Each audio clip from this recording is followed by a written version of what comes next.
On today's show, an emergency reaction to the Hawks extending Bogdan Bogdanovic for 4 years and $68 million. We'll get into all the details, the fallout, and more coming up. You are Locked On Hawks, your daily Atlanta Hawks podcast. Part of the Locked On Podcast Network.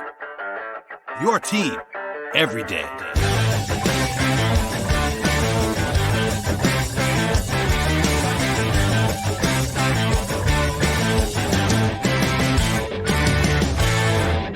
Hello, friends. Welcome to episode 1432 of the Locked On Hawks podcast. I am your host, Brad Rowland, coming to you on a Thursday evening, and this is an emergency podcast. In fact, I was not planning to record on this particular Thursday, the opening day of the NCAA tournament. I did an extensive mailbag podcast on Wednesday evening with some Hawks questions, some NCAA tournament questions, NBA draft questions, etc. And by the way, that show is still very relevant, and I would encourage you to listen to it at the top of the podcast, and also make it your first listen each and every day by subscribing to the show on Apple Podcasts or Spotify or YouTube or all three, perhaps.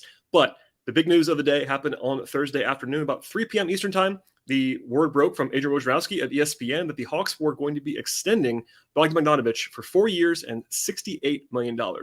Crucially, we do not have the structure for that contract at this point in time. That does have a real impact, which I'll probably be saying multiple times. And maybe by the time you listen to this podcast, we'll know. But it's been 4 hours, and no one has reported, and I've not been able to sort of garner the full structure of the deal just yet, especially if there is like a team option at the end or non-guarantees or whatever. But that was the headliner, of course. And then the team announced at about 6:30 p.m. that the deal was actually done. The team never releases those details officially, but there was a quote in the release from Landry Fields, the GM of the Hawks, and he says the following: Bogey brings so many of the qualities that we're looking for in a Hawks player. In addition to his elite shooting ability, he has versatility to thrive as a starter or sixth man, and a competitiveness that is invaluable to our team and culture. We are excited that he will remain a key part of our team going forward, end quote.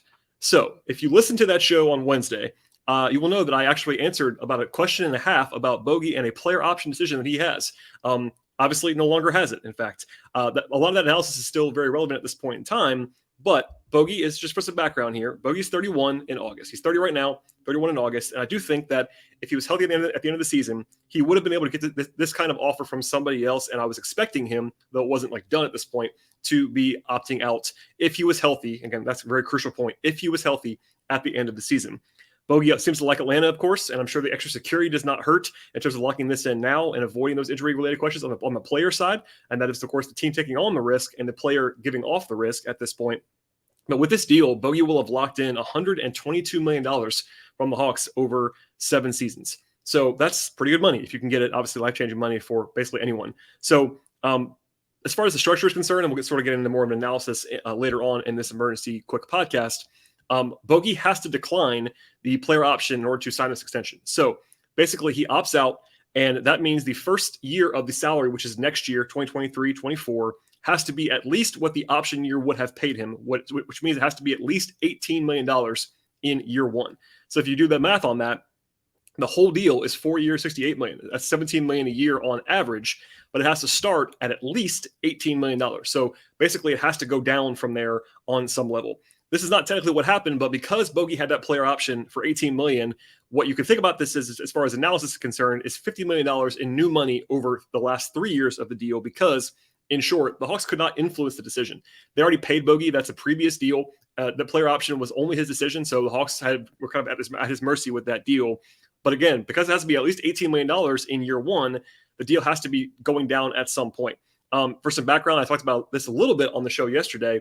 $18 million is projected to be about 13% of the cap for next season.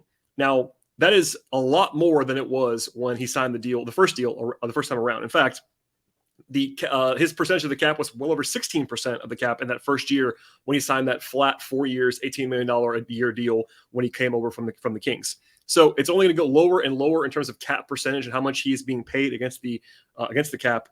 We don't have the structure just yet, obviously, but if you wanted to go with, let's just say, a full declining structure, the Hawks could do this if they wanted to. I would probably try to if I was them.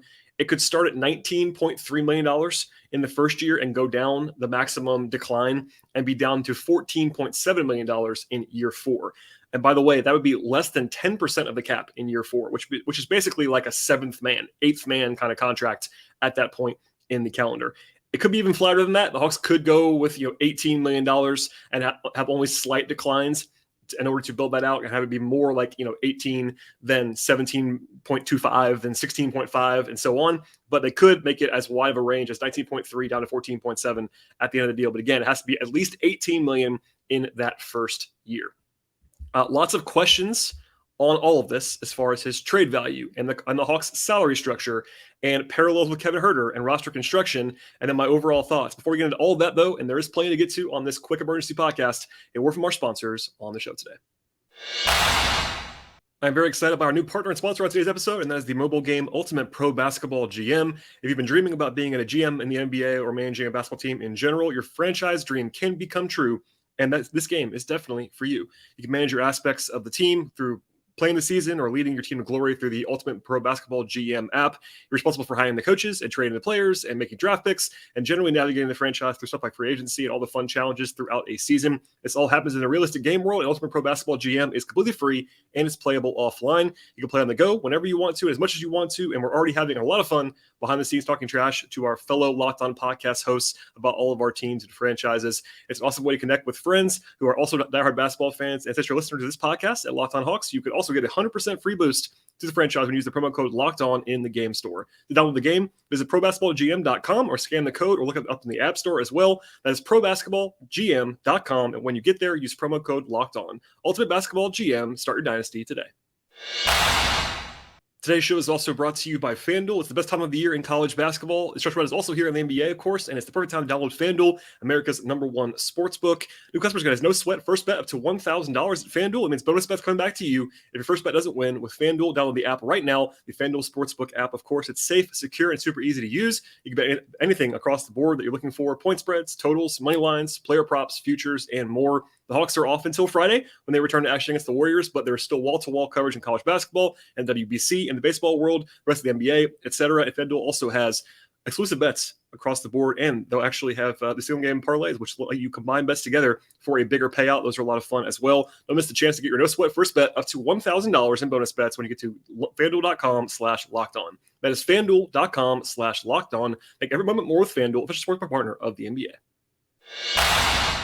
All right, so it's not really going to be a mailbag, but it's sort of a lot of questions and answers that I got on Twitter in the aftermath of this furious scramble because, look, no one expected this today. This is one of the options. I did talk about this on the show on Wednesday, that the Hawks could, sign him for longer than just next year if he wanted to opt out.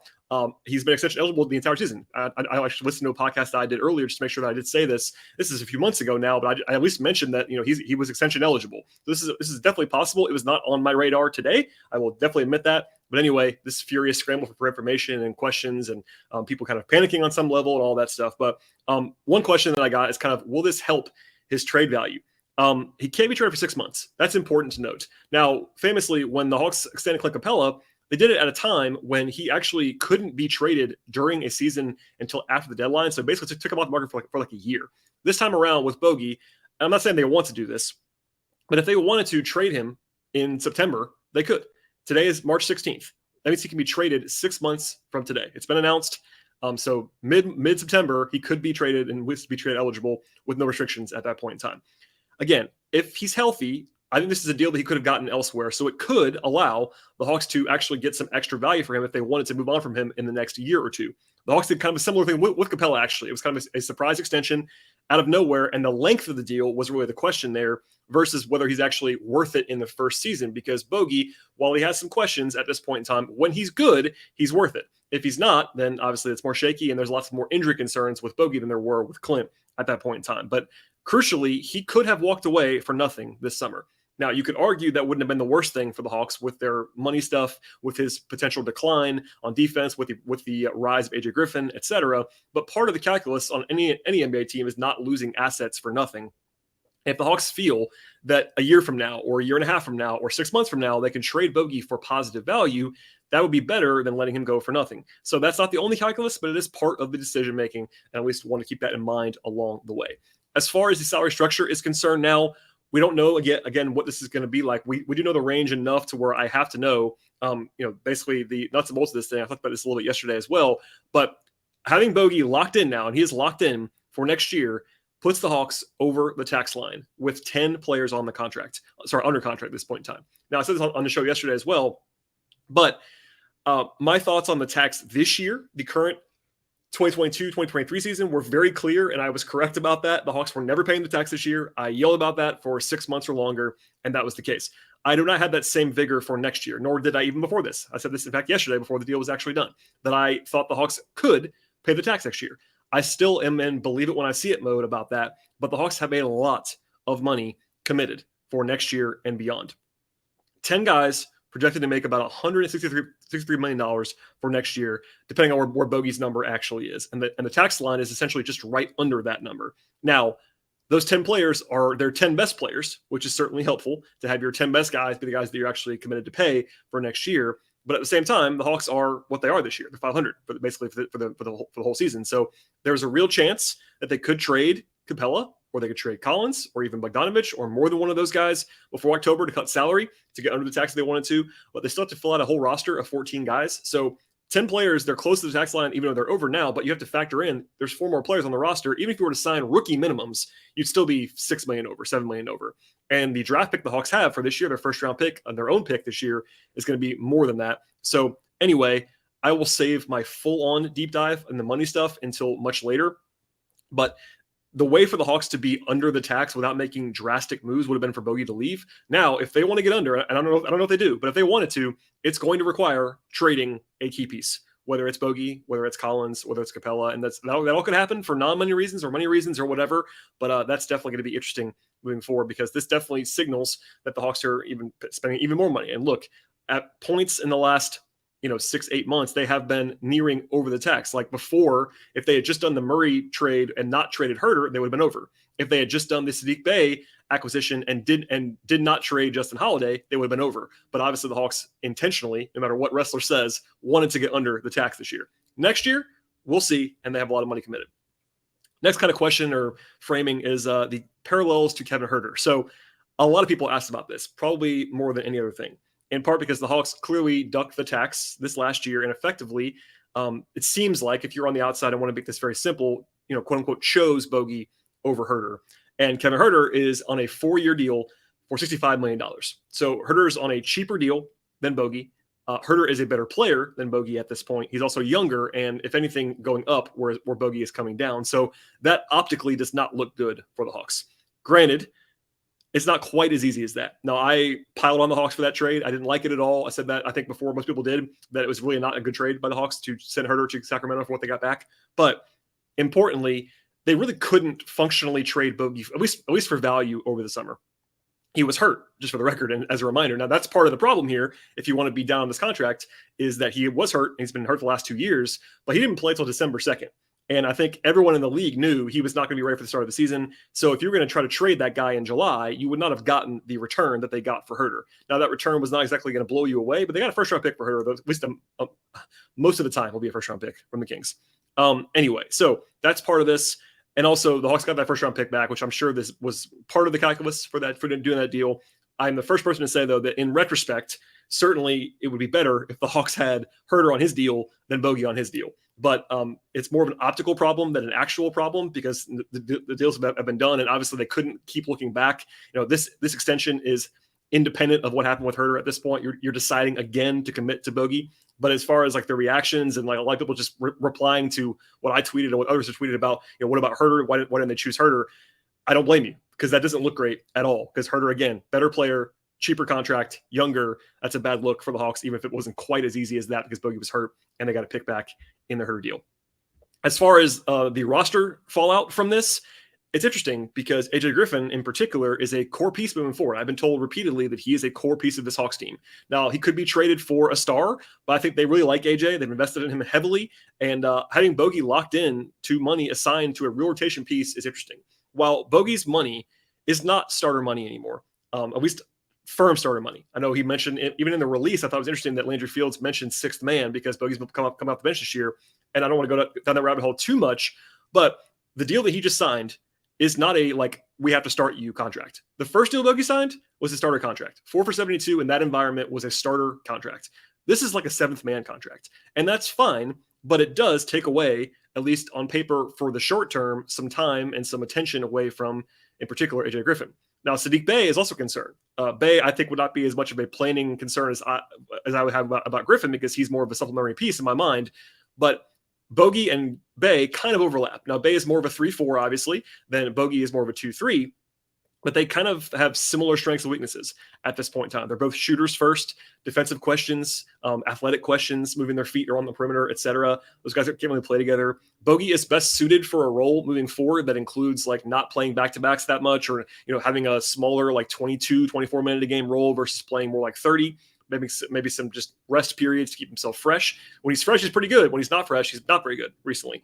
And with AJ, I think the Hawks need to be prioritizing him. He's obviously, I didn't go as far as like some Hawks fans did, like anointing him a definite surefire star, but he has star upside, at least fringe star upside at the very least. And I think Griffin is a guy that is as young as he is, as good as he was when he was playing by rookie standards. There's a lot to like there. So it's not as if a Bogey and Griffin wing pairing is great by any means. Like defensively, that's going to be a real problem. And it could be a challenge to really play those guys together on the wings, or even have Bogey play with Bey a lot on the wings, or Griffin play with Bey a lot on the wings. So like having all three of those guys, I think AJ defensively could be better than he's been so far, for sure. It might just be a guy that's like average versus like where Bogey and Bey are below average pretty solidly at this point in time. I think AJ can get better, but in the short term, those three guys being your three wing shooters, none of them being even average defenders right now, is a problem when your backcourt is Trae Young and DeJounte Murray. So that's more of a future problem than a current problem in some respects, but that's a question mark. And I think a lot of the reactions, like, why are they bringing Bogey back with AJ Griffin ready to step forward? That does make sense. At the same time, the Hawks have always, and I mean always, been at their best in the last 2.5, 3 years when Bogey is playing well and looking like himself. This is still a team that does not have a lot of shooting. So keep that in mind. I've banged this drum a lot this year, and it was definitely helped by the addition of Saddiq Bey at the deadline, but this is a team that does not have enough shooting. Now, AJ Griffin helps that in some respects. So does Bey, but with Bogey out early in the season, like, it was very glaring. This has been a bottom, let's be charitable, a bottom 10 shooting team in the league this year, and that should just never happen with Trae Young as your point guard. So having a shooter, and I think that was important that the Fields, probably intentional that Fields mentioned that in his statement as well, that Bogey's shooting is valuable because it is. And he also, crucially, in a way that other guys don't always, he really hunts his shot when he's got it going. And I discussed this a lot on Wednesday's show, but the Hawks don't really have a third ball handler, and Bogey kind of is their third ball handler. Is that great? Probably not. But for right now, today, he's probably the guy, other than maybe Jalen Johnson a little bit in transition, that they would give the ball to without Trae or DeJounte on the floor to kind of run things, keep things moving. There is some value in that, even if it's not necessarily overwhelming value. So I've said a lot on this shorter podcast, but to wrap it up, from a pure dollars and cents standpoint, in a vacuum, I want to stress, in a vacuum, I think this deal is actually totally fine for Bogey because it's declining. He's still very useful. And I made this point a lot yesterday, just in a vacuum in general, but I think people have not quite figured out yet that $17 million a year, especially declining in the current cap environment, is not that much money. Again, 4 years ago when he signed that contract, that was a starter contract. Now, $17 million now is like what $12 million used to be. And that's obviously pretty rough. It's a pretty rough estimate, but like $20 million now is $15 million, et cetera. Like if you're making 24, 25 million a year, that's like starter money now versus where it used to be like fringe max money. It's a big gap there, and it's only going to keep going up, especially if there's an infusion. If they do the new TV deal and they kind of spike it all, it's going to look even better. But again, take a step back, go outside the Hawks structure. I think the deal for Bogey at age 30, provided his knee holds up at all, this deal is fine. Now, the problem is the injury history and the fact that he is a declining player. I think Bogey is still very useful. I don't want to say anything other than that. But when you look at his physical ability to kind of hold up and move on defense and slide and just his juice with his legs, it's not the same as it was when they signed him 3 years ago. That's just the reality. Now, I think a lot of that, maybe most of it, maybe almost all of it, can be attributed to his knee issues. But it's still reality. Like, his defense his weaknesses there are magnified on this roster next to Trae, next to DeJounte, next to Bey, next to Griffin. Like, this is not a great structure for Bogey on defense. Snyder's been talking about overhelping in the last few weeks. Bogey is a chronic overhelper. That's one other thing. Like, he's part of the problem defensively. You could argue, and I have at times this year, that he's actually been their worst defender, like on a team with Trae Young on it.